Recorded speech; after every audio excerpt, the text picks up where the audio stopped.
Hello, Steve White, Trekboy89 for Steve Arts 89. Well, episode 8 of Lower Decks, Veritas. I was actually feeling optimistic about this episode. When I was sort of getting ready to watch it, I sort of thought, maybe it'll be good. The last couple haven't been as bad, and they seem to be progressing with the characters, and maybe it'll just be a simple story I can enjoy or something. Well, it starts off with pretty much a rip-off of the scene from Star Trek VI, the court scene, when Kirk and McCoy are being tried for assassinating the Chancellor of the Klingon, blah, blah, blah.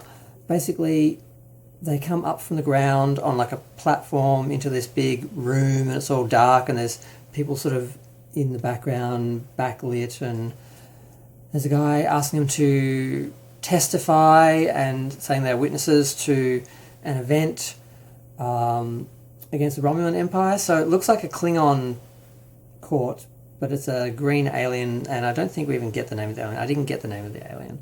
I think they're called the Primes. And he questions them one by one. He questions Mariner first. And she doesn't really give any answers, and she's been argumentative. She does tell how it started. Basically, they were all in the shuttle bay, working on a shuttle, just doing lower deck stuff, and Tendi left and realised it's red alert. And they're like, how's this possible? And Ruffa's like, oh, I turned the speaker up on the red alert, basically, so to improve it. And obviously he screwed it. So they didn't know it was a red alert. So they were supposed to be on the bridge. So, of course, they try and sneak onto the bridge. And somehow they do just walk onto the bridge and no one notices that they weren't there and those positions weren't manned in the first place. And then they start asking, because basically they're arguing with the aliens on the other ship.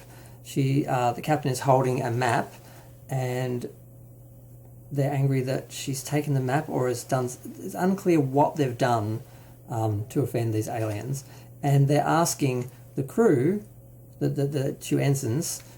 Now, whether they know they just snuck on and they're testing them just to be mean, or because it doesn't make any sense that they don't know that these people weren't there and that the stations weren't manned. And then they start asking them, what should we do? So they don't know what to do because they don't know what the situation is, so they just start making up random suggestions. And of course everyone reacts to that like, oh my god, do you think, like it's like maneuver 84 or something, and they're all like, oh my god, that guy's killed, you're embarrassing yourself. It's just that sort of, it's not really funny, it doesn't make any sense. And then I'm pretty sure it ends there. And she doesn't give much more information than that. The guy's sort of stuck on the fact that the crew members, like, how can your Starfleet members, not crew members, not know what's happening? And she's like, we don't know anything, they don't tell us anything, blah, blah, blah. They don't believe her, and they go to suspend her over the eel tank, which... She was supposed to go into the eel tank, but then they suspended it. So then we get... who's next? Rutherford's next. And he tells his day. Basically, he was approached to help out. He was asked for Romulan flight manuals and repair information. And he's like, well, they're like asking him, does your cybernetic implant have that knowledge? And he's like, well, yes, but I'd have to update. So they make him update, and he passes out, and then he wakes up, and apparently he's been on a mission and fought a bunch of Vulcans who get referred to as Spocks, which is a weird sort of racist and reference at the same time. And then he keeps switching on and off, basically, so he doesn't know what's happening. And then next thing you know, he's jumping into a Romulan museum, which has all their ships. I think it had Klingon as well, but then again, they use Klingon vessels. And he gets caught, and he does a fan dance to distract the security guard, and then the next thing you know, he's on the surface of the ship. He's in space, and he realises he's on the surface of a cloaked ship. It's a classic Romulan bird of prey. Then he helps a commander who is the one with the mustache, don't know what his name is, helps him into the ship before he switches off again, and he just keeps switching on and off, and he doesn't know what's happening. And we never really get a solution out of that. So the same problem where the guy's like, how can that be so? Then we get Tendi, and she tells this story where she was working on cleaning the conference room, and she was all excited because maybe something will happen while I'm there.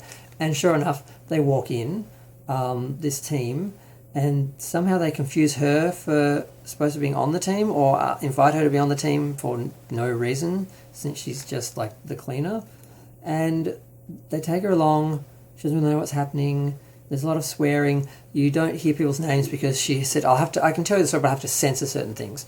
So you see black lines over the eyes of the guys, and words keep getting bleeped out and stuff like that, and it's kind of stupid. More annoying than stupid. And then at the end of it all, after she's beaten off a whole crew of Romulan guards, or beaten up, sorry, and they've escaped, and they've got this package from the Romulans that they got from the Romulans, and they're all consoling each other, not consoling, complimenting each other, and you don't really know what's happened because they keep bleeping out words. And then the guy calls it out and says, "This is rubbish. This never happened. There's no way you beat up a whole team of Romulan guards on your own."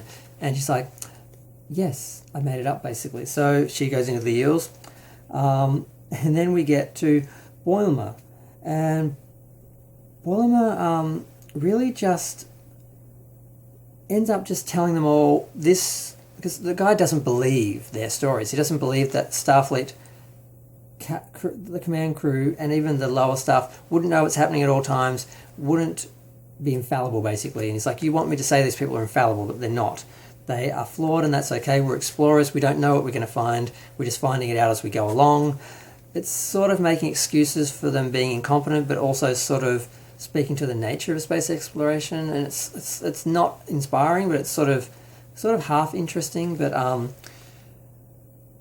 and then it comes out that they're on trial, and he's like, "You're putting us on trial. You should be on trial," basically, is his sort of argument. And then the guy turns to me and said, "Do you think this is a trial? This is a party." And then he's like, "Oh, maybe we should raise the lights." So they raise the lights, and there's all balloons everywhere. And apparently this is a party to celebrate the command crew, who I forgot to mention is suspended in the air the whole time and says nothing. And they're like, "How can this be a party? How can you do this? How can you do that?" And then he sort of explains things. "Oh, well, that's just... It's like an honor to be suspended in that beam." And the mustached commander is like, "Oh, I'm honored to be here." Yeah, they eventually have to leave because they've run out of time, because he only paid for 22 minutes for... what were they supposed to be doing? God. I've lost it. But yeah. Etching or something. Yeah, etching. They were supposed to be etching. So he said, well, other people want to etch. So they have to leave. So they lower the command crew down, and Mariner is annoyed because she's like, "How can you do this to us? Why didn't you tell us this wasn't, why would you torture us with eels? This is just ridiculous." And she's yelling at him, and he's saying, you ruined my party, you ruined my party. And she's yelling at him, "This is, you did all this to us." And it just comes off as really juvenile. And then they just go back to the ship. Oh, I forgot the examples. Sorry. When Polymer is telling how the commanders screw up all the time, he goes through a bunch of examples. This was the one laugh of the show, was in this. He says how like they never know what to do when Q shows up, and they have Q show up on the bridge. That's the shot we saw from the preview. And then he turns them all into a board of chess pieces, and they're like, "Well, I guess we're supposed to play the game." And they leave that at that. They have one of the commanders dating a salt vampire, and someone points it out, and he's like, "What are you talking about? I know better." Basically ignores them, walks off, and it's a salt vampire. And then they show the cat woman, the cat lady, basically rushing onto the bridge saying, "Oh my god, the whole ship's been replaced by crew members, blah, blah, blah." And they turn around, and it's a different ship. It's the Hamabra? I can't remember what it was called, but some odd name. And they're all similar. They're not the same, but they're similar. And she says, "Oh, F it." They basically they all look the same. All the ships look the same, and she storms off. And the delivery of the line, I actually laughed. And the idea that you would get onto the wrong ship because they do all look the same, which is sort of making fun of the fact that they reuse a lot of the same models on the original show to save although that's perfectly reasonable because you're going to have a fleet of ships that look the same, just like battleships and jets and all that, they all look the same. So she storms off, and he finishes his speech, and then this is all afterwards, they're back on the ship, and the command crew basically commends them and basically says, well, you nearly got yourselves killed, but since you, defended us and defended Starfleet so courageously in what you thought was the face of death, we're going to give you commendations. And then they start questioning, why didn't you say anything? And they start pulling out all the faults with the story, like, why didn't you tell us this? Why didn't you say this? Why did you let us think this? And why? And they also ask a couple of questions that aren't related to that, like Ruffa was asking who were the members on the elite team, and why didn't you just ask the Vulcans to lend the Romulan ship to go into Romulan space? That didn't really make any sense either. But basically they get kicked out of the conference room after sort of pointing out how bad the script was themselves by questioning all the things that didn't make sense, or at least some of them. And then they walk off, and Q pops up, and Mariner's like, oh, we do not have the time for your BS, Q, just go. And then he follows after them saying, oh, basically, oh, play with me. And they're like, play with Picard. It's like, oh, Picard's boring. He just quotes Shakespeare and makes wine. And then that's where it ended. And I'm like, that was so stupid. I didn't want to be bitching and negative about this episode. I wanted it to be good, but just the basic idea that they didn't know what was happening on the bridge, and that the bridge didn't notice they weren't there, and they're just able to just walk onto the bridge halfway through a red alert after God knows how long that they're into the situation, was ridiculous. And then just the idea that they did get somehow brought onto this planet and put in that ceremonial chamber and brought up without even anyone telling them what it was or being able to work out what it was, or anyone saying, when they obviously think they're being tried and they're being dunked into an pit of eels. It just makes absolutely no sense, and they think it's so clever. Oh, look, we flipped the script on you. It was actually just a party. I don't know what else to say. And I'm already over the time I wanted to go for this video. It's 12 minutes. I just don't know what else to say. I know last week I found a couple of flaws in the episode, and no one else, I watched a bunch of videos and no one else pointed out these flaws, but they found other flaws that I missed. I'm like, oh great, I'm going to go watch a bunch of videos and find out all the other problems with the episode. But yeah, the way and Q didn't even sound like John Delancey. Apparently he voiced him, but he didn't sound like him at all. And the idea that Q's just popping up randomly to play with humans like that, I mean, it's not beyond him, but he usually had a reason for being there, or at least the story had a reason the show had a reason for that particular time he showed up, and it just seemed really throwaway. And the amount of references this episode is starting to get on my nerves a bit as well, but at least they actually explained it this time, where basically they pointed out, because I guess it's not rocket science, but Polymer basically sits around reading all the logs for all the starships and all the famous crews and everything, and I guess they all do, because they admire these people and they want to learn. So, or maybe they're asked to actually study them, but that's why they know all these references that seem to be references to the shows, because they're references to the missions, because they are obsessed with or having to study the missions of the other crews and that. So that at least is almost sort of given some sort of explanation, but it's still annoying that just every other thing is a reference. And it's like, look, we know this, look, we know that. And like, it doesn't matter if you don't know the references, if you know the references, but you don't know how to tell a good story, or what Star Trek actually is and how it should be told, and how it should... it's just frustrating, and I just spent half the time just going like, why can't they just tell a Starfleet story that's funny, a Star Trek show just showing the funny side of the crew, of the expeditions and all that.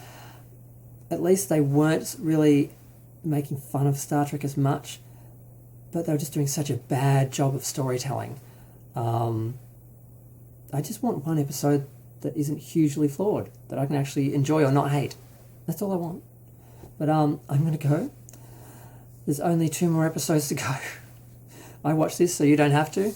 I wouldn't bother watching it. It's just... feel free to share, like, comment, subscribe. Let me know what you think. I'm going to go. Thanks. Bye.